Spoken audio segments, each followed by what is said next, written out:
இன்றைய தினம் சிறகடிக்க மாசி சீரியலில் பார்த்தீங்கன்னா சீதா தன்னுடைய தம்பி சத்யாவின் கல்யாணம் முடிந்ததால் வீட்டுக்கு செல்கிறார். அங்கு அருண் சீதா மீது பயங்கர கோபத்தில் இருக்கிறார். ஏனென்று சொன்னால் குலதெய்வம் கோயிலுக்கு போகிறேன்னு போய் சொல்லிட்டு கல்யாணத்துக்கு போயிட்டு வந்த சீதாவுக்கு கோபத்தில் கன்னத்திலேயே பலாரென அற விடுகிறார். அருண் அடித்ததில் சீதாவுக்கு ரத்தம் வருகிறது. அந்த அளவிற்கு தன்னுடைய மனைவியை அடித்து டார்ச்சர் பண்ணுகிறார் அருண்.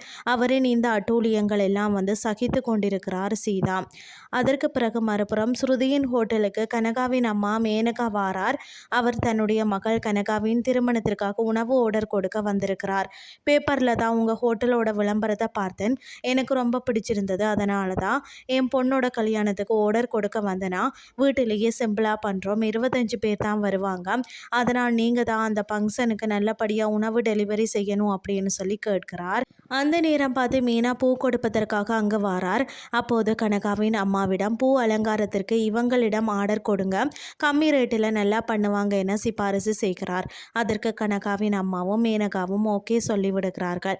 பின்னர் அவர்கள் இருவரிடமும் அட்வான்ஸ் பணத்தை கொடுத்து விட்டு செல்கிறார் மேனகா. அந்த நேரத்தில் ரோஹிணியும் ஸ்ருதியின் ரெஸ்டாரண்ட்டுக்கு வருகிறார்.